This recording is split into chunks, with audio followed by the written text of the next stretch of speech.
This is part 4 of my Outlander Season 7, Episode 15 review titled Written in My Own Heart's Blood. As always, if you are looking to avoid spoilers from the books of the show, please do keep on scrolling. So as the Redcoats are approaching the camp and the church that is set up to be the hospital, Claire tells everyone that she cannot leave the men that she is tending to. She is obliged to keep tending to them. She's not leaving out of that obligation. And even when Lecky comes after her and tells her, at least come inside to get out of harm's way, Claire yells at him and says, no, I'm not leaving these men. And that's very Claire-like. We've seen her do this time and time again and put herself in these scenarios because she believes that she has a duty similar to Jamie. And his duty is, to be a soldier and to be a warrior, and hers is to save people. So she's not going to leave her men.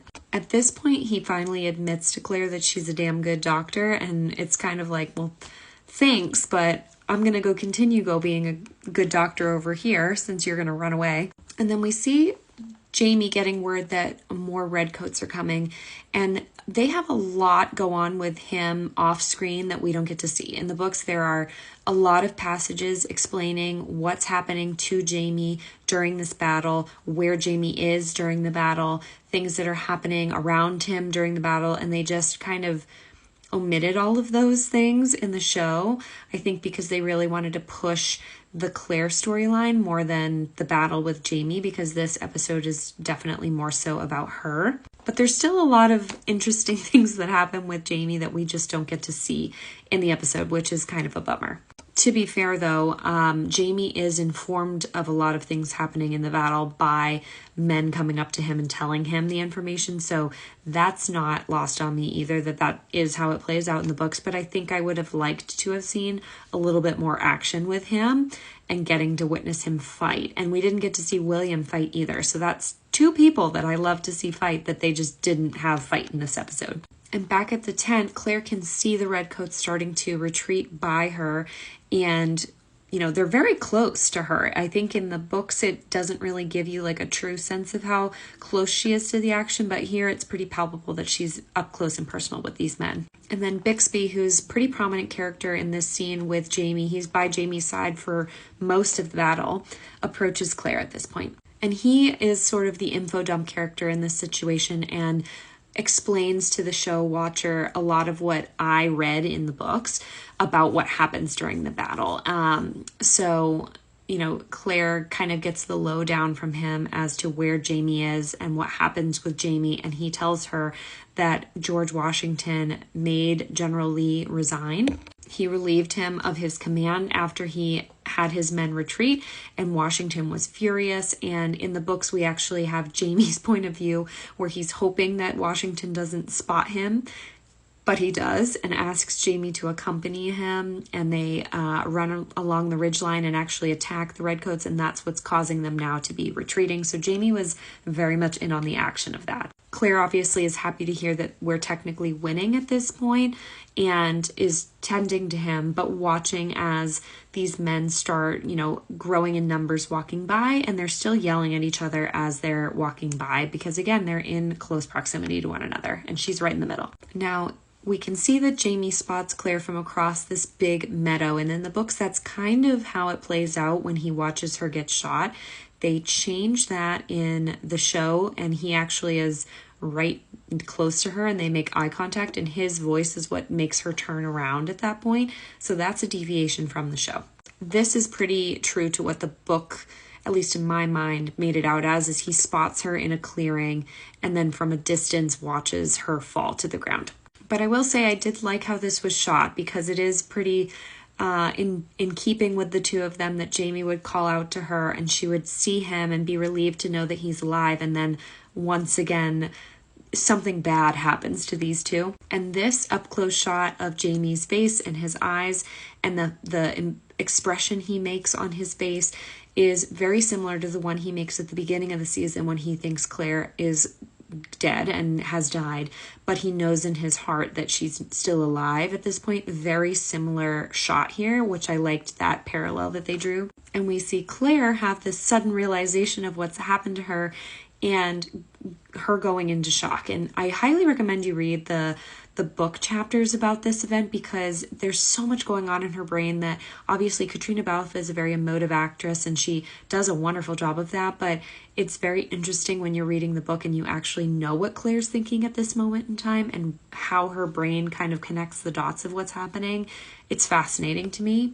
And I just think both of them did such a wonderful job in this scene, because like his face is incredible, and they've been doing this for years, so I think they just have that natural like rapport with one another about doing these dramatic scenes. But I think this is the heart and soul of Outlander, when these two are together and showcasing the relationship and how strong it is in scenes like this. This is what makes everyone love the show so much, even though there's been episodes where I've been nitpicky about it and I thought that things were kind of slow. Like then we get an episode and a scene like this and I'm like, yes, this is what I want.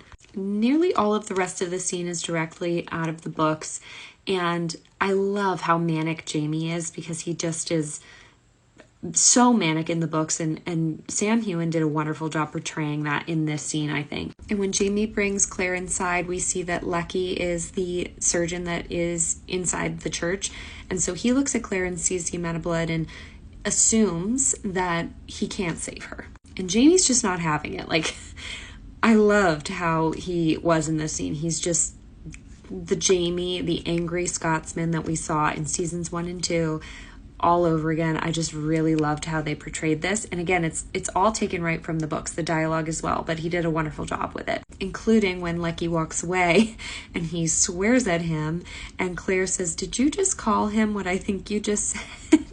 All of that is just perfect, including when Claire starts to go into shock and disassociate and kind of fall into that abyss that she was referencing earlier on in the episode. And we get to see the final part of her flashback, which is where her and Jamie are sitting outside underneath the stars. I had mentioned this in earlier parts of my review of this episode, but this scene actually takes place after Claire is shot and has recovered in the books, but I like the placement here. I think it fits really well with the greater part of the story that they're telling. And this conversation is very fitting when Claire's kind of slipping into this abyss because of the trauma she's going through right now. But Jamie had pointed up to the sky and says to Claire, you know, like, look up at that. That's an abyss to us too, and we're not afraid to look at the sky. And Claire makes the argument that that's because there's light up there because of the stars that she sees. But then according to the second law of thermodynamics, technically those are burning out too. And Jamie makes a point to say to her, you know, the stars won't burn out and neither will you and I. And I think that that's like a really beautiful passage that they inserted here. And also just a beautiful visual that I appreciated. All the while, Claire's kind of going in and out of consciousness, and she hears this take place when this young boy is tasked to go fetch Jamie because he has orders, and Jamie is insistent that he will not leave Claire under any circumstances. Like, I wouldn't mess with this dude. His wife is on a table dying.